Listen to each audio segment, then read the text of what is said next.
ажлуулагч Японы нэгдсэн холбооны гүйцэтгэх захирал Ганбаатар за нийслэлийн ядуурлыг бууруулах хөтөлбөр эрхлэлийн асуудал хариуцсан төслүүдийн удирдагч нийслэлийн үлцээрсэн ноёд татагтай төчид төлөөлөгч та бүхэн орон нутгийн түвшинд төр үеийн хвшлийн түншлэл ханд үр дүн өгч байгаа баяртай байна. Цаашид хөтөлбөр эрхлэлийг дэмжих төвүүдийг нэмж байгуулахаар төлөвлөсөн эерэг хандлагыг бий болгох хөтөлбөр эрхлэлийг дэмжих асуудалд нэлээдгүй анхаарал хандуулж ажиллаж байна.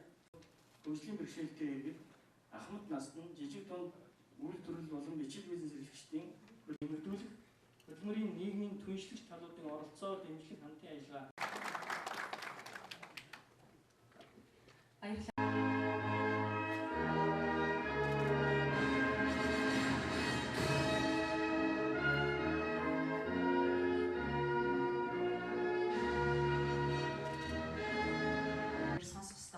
сэтгэлийг танилцуулна хэмээн та бүхний өмнө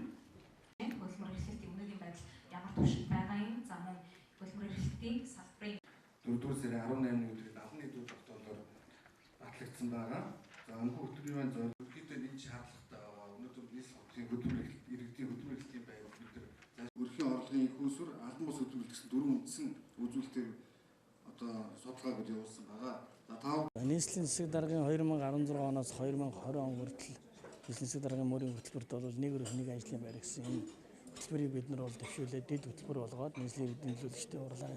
урлын тэргүүлэгчдээр батлуулаад ингэж ажиллаж байна. За энэ ажиллаж байгаа хугацаанд бид нар хамгийн дөрөв нь одоо юунаас ажиллаа эхлэх вэ гэхээр ерөөсөө нэг өрхөд одоо яг анхын шатн дээр нэг өрхөд хэдэн хүн ажиллагүй байна вэ гэдэг судалгаа гаргасан. Энэ судалгаан дээр үндэслээд бид нар тухайн одоо өрхөөс одоо олон одоо ажиллаг байгаа өрхийг бол анхааралтай аваад тэндээсээ бид нар одоо ингээд судалгаан дээр үндэслээд бодиттой одоо энэ өрхөөс 5 хүн ажиллаг байсан бол одоо нэгийг ажилд оруулаа, хоёрыг ажилд оруулаа гэдэг ийм байдлаар одоо тооцоотой явъя. Тийм учраас тоо маань бол тухайн үед бол янз бүр одоо байсан.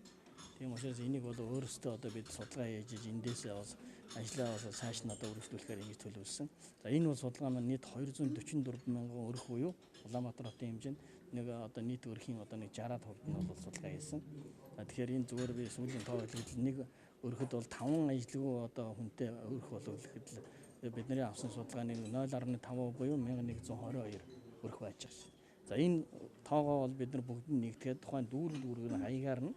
одоо дүүргийнхээ одоо яг нийгмийн бодлого хариуцсан орлогч нарт бол гардуулан одоо авц одоо материал үүсгээд ийм хүмүүс одоо та нар энэ хүмүүсүүдийн нэр усаар нь тодорхой болгоод одоо бид нар хөтөлбөр эрхлэлтийг дэмжих төвийг бас байгуулж ажиллаж байна. За өмнө нь бол тэр ажил олгогч, ажил хайгч хоёр хоорондоо уулзах хэцүү, дандаа зар сонин интернетээр ингээ мөнгө төгрөгөөрөөд айгүйх ажил болдог очиж уулзаж чадахгүй ингэдэгээс бол тэр одоо хөтөлбөр эрхлэлтийг дэмжих төвийг байгуулснаар ажил олгогчид маань бидэнд захиалга өгөөд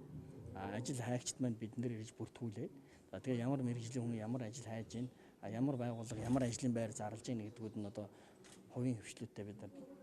компаниудтай хамтарч ажиллаад тэдний ажлын байран дээр нь бол хүмүүсээ бүртгээд тэгээд тэднэртэй одоо яг тэр ажил чиглэлээ одоо ямар шаардлага тавьж байгаа тэрнийхээ зөвлөгөө өгүүлээд тэндээ одоо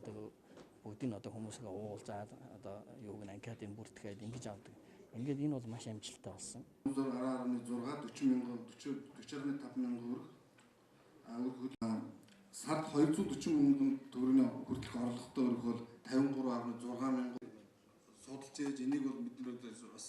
бүгдээ солонгос улсын туршлага мэргэжлүүлэх чадвар сургалтыг нийт 12 мянган иргэнд хамруулсан байгаа. Цагийн ажлыг бол 21